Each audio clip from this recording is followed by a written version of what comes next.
आषाढी एकादशी निमित्त एकदम झटपट आणि चविष्ट अशी साबुदाणा खिचडी. नमस्कार, निनाद किचनमध्ये तुम्हा सर्वांचं स्वागत आहे. अशाच घरगुती आणि सोप्या रेसिपीसाठी चॅनल सबस्क्राईब करायला विसरू नका. कोणत्याही उपवासासाठी एकदम परफेक्ट अशी खिचडी. चला तर मग लगेच रेसिपी सुरू करूया.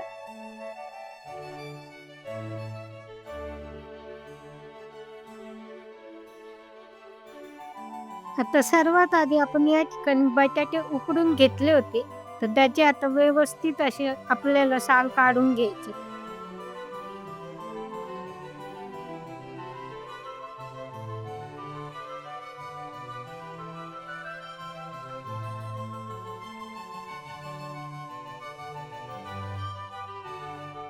अगदी अशाच पद्धतीने व्यवस्थित असे सर्व बटाट्यांचे साल काढून घ्यायचे.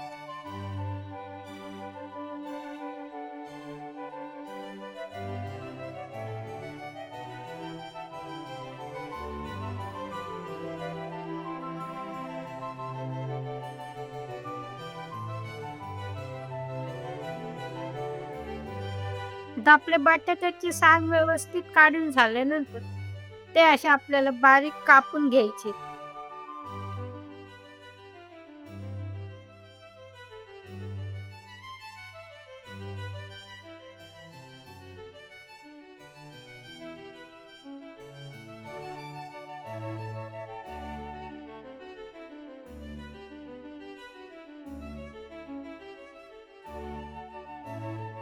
अगदी अशाच पद्धतीने व्यवस्थित अशी बारीक कापून घ्यायचे.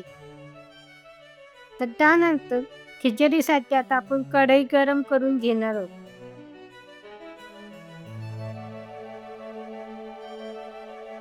तर कढई आपली व्यवस्थित अशी गरम झाल्यानंतर त्यामध्ये साधारण 2 चमचे साजूक तूप घालून घ्यायचं. खिचडीसाठी शक्यतो तूप थोडंसं जास्त घाला. आता त्यानंतर बारीक केलेली हिरवी मिरची काढून घ्यायची. आता मिरची तुम्ही तुमच्या तिखटाच्या प्रमाणानुसार घेऊ शकता. त्यानंतर थोडंसं चवीनुसार मीठ घालायचं. त्यानंतर आपण भिजवून घेतलेला साबुदाणा घालून व्यवस्थित असं मिरचीमध्ये मिक्स करून घ्यायचं आहे. आता साबुदाणा भिजवताना एक गोष्ट लक्षात ठेवा, साबुदाणा भिजवताना फक्त साबुदाणा बुडेल इतपतच पाणी घाला, नाहीतर तुमची खिचडी मऊ आणि मोकळीसूक नाही होणार, ती एकदम चिकट होईल. त्यामुळे पाणी घालताना खूप जास्त पाणी घालू नका. आता आपला साबुदाणा व्यवस्थित असा मिक्स करून झाल्यानंतर वरतून थोडासा शेंगदाण्याचं कूट घालायचं आहे.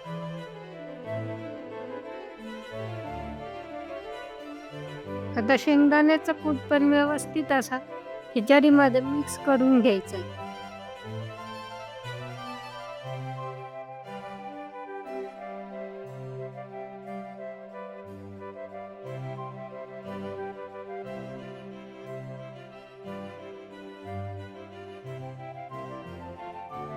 आता खिचडी व्यवस्थित मिक्स करून झाल्यानंतर आपण उकडून घेतलेले बटाटे घालून घ्यायचे. आणि बटाटे पण व्यवस्थित अशी खिचडीमध्ये मिक्स करून घ्यायचे.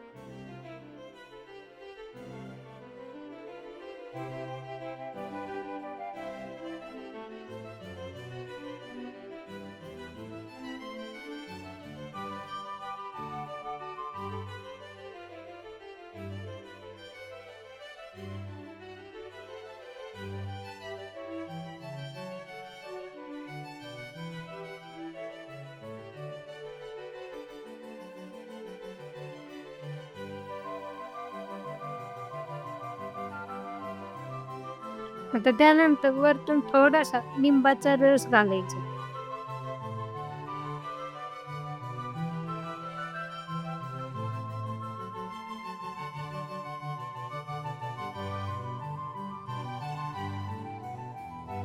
आता पुन्हा एकदा खिचडी व्यवस्थित अशी मिक्स करून घ्यायची. आता एक 5 मिनिटासाठी आपण झाकण ठेवून खिचडी वाफवून घेणार आहोत.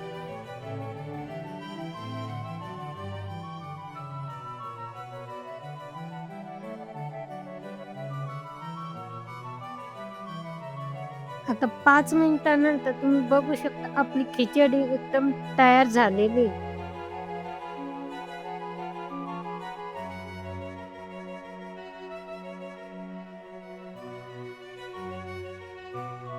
तर गरमागरम खिचडी दह्यासोबत खाण्यासाठी सर्व्ह करू शकता.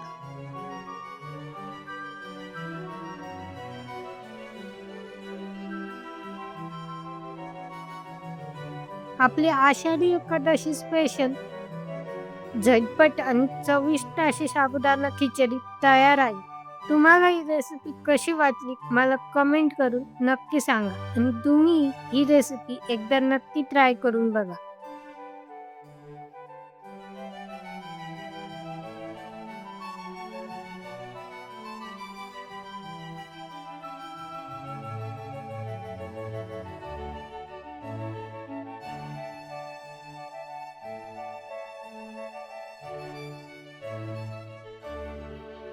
पुन्हा भेटूया अशाच एका नवीन रेसिपीसह. रेसिपी आवडली असेल तर व्हिडिओला लाईक करा, शेअर करा आणि अशाच मस्त रेसिपीसाठी चॅनल सबस्क्राईब करायला विसरू नका. Thank you.